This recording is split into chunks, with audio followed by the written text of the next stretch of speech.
हो कोई सा भी हमारी फोटो ही नहीं। लो जी सामने वेट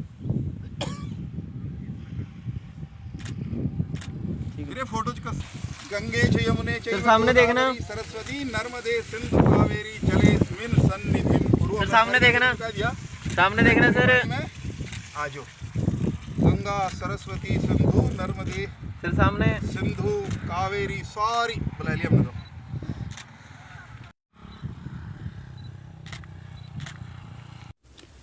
देखिए हमने ग्रामोदय अभियान की तरफ से एक नई मुहिम शुरू की है। त्रिवेणी गांव-गांव गली-गली में त्रिवेणी रोपित करने की, त्रिवेणी लगाने की।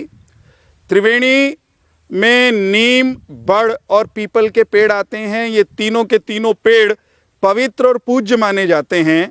हमारे पूर्वजों ने हजारों हजार साल पहले पेड़ों की महत्ता को समझा था।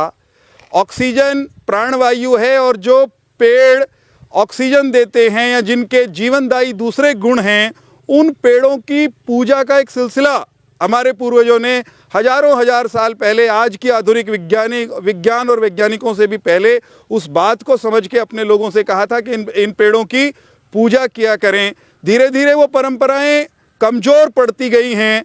हम नए सिरे से उन परंपराओं को जीवित करने के प्रयास में हैं। हमने त्रिवेणी लगाने का ये जो सिलसिला शुरू किया है, मैं इसको हरियाणा सरकार की 3 नीतियों से भी जोड़ने का प्रयास कर रहा हूँ।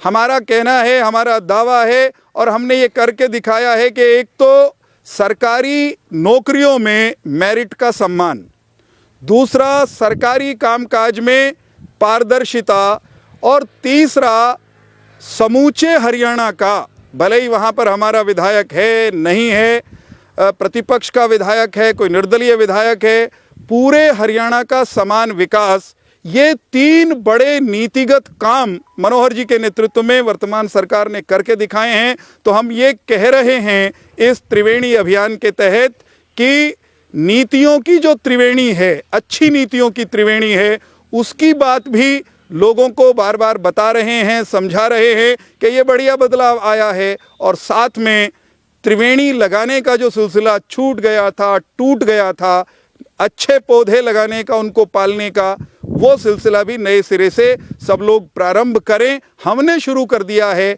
औरों से भी इसको शुरू कराएंगे। सामाजिक संस्थाओं को इसके साथ धीरे धीरे करके हम जोड़ रहे हैं। चौहान साहब, 2011 में जो 100 वर्ग गज के जो योजना के तहत प्लाट काटे गए थे, उनमें आज भी जो लोग रहते हैं वो मूलभूत सुविधाओं से वंचित है, क्या कहेंगे? देखिए, जहां कहीं भी मूलभूत सुविधाओं का अभाव है और जहां से इस तरह की कोई जानकारी, कोई सूचना हम लोगों के पास आती है, हमारा प्रयास है कि उस सुविधाओं के गैप को, उस अंतर को हम पूरा करें। उदाहरण के तौर पर ऐसी जिस कॉलोनी में मैं आज खड़ा हूं, वीरेंद्र जी क्या कुछ कहेंगे? आज त्रिवेणी लगाई गई है। देखिए हमने ग्रामोदय अभियान की तरफ से एक नई मुहिम शुरू की है।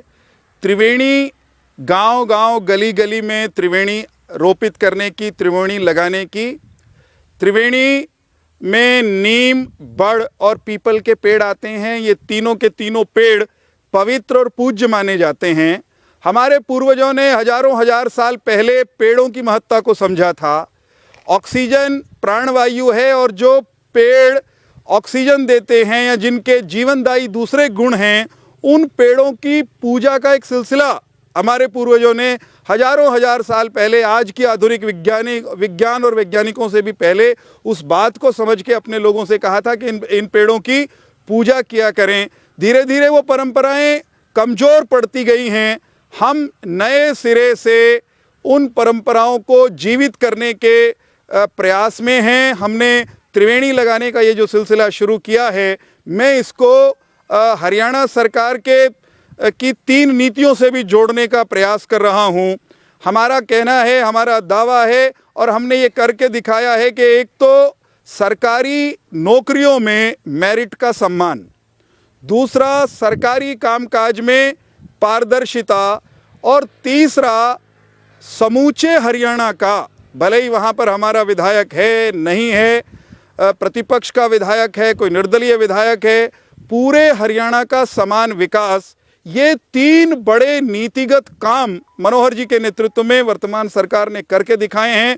तो हम ये कह रहे हैं इस त्रिवेणी अभियान के तहत कि नीतियों की जो त्रिवेणी है, अच्छी नीतियों की त्रिवेणी है, उसकी बात भी लोगों को बार बार बता रहे हैं, समझा रहे हैं कि ये बढ़िया बदलाव आया है। और साथ में त्रिवेणी लगाने का जो सिलसिला छूट गया था, टूट गया था, अच्छे पौधे लगाने का, उनको पालने का, वो सिलसिला भी नए सिरे से सब लोग प्रारंभ करें। हमने शुरू कर दिया है, औरों से भी इसको शुरू कराएंगे। सामाजिक संस्थाओं को इसके साथ धीरे धीरे करके हम जोड़ रहे हैं। चौहान साहब, 2011 में जो 100 वर्ग गज के जो योजना के तहत प्लाट काटे गए थे, उनमें आज भी जो लोग रहते हैं वो मूलभूत सुविधाओं से वंचित है, क्या कहेंगे? देखिए, जहां कहीं भी मूलभूत सुविधाओं का अभाव है और जहां से इस तरह की कोई जानकारी, कोई सूचना हम लोगों के पास आती है, हमारा प्रयास है कि उस सुविधाओं के गैप को, उस अंतर को हम पूरा करें। उदाहरण के तौर पर ऐसी जिस कॉलोनी में मैं आज खड़ा हूं,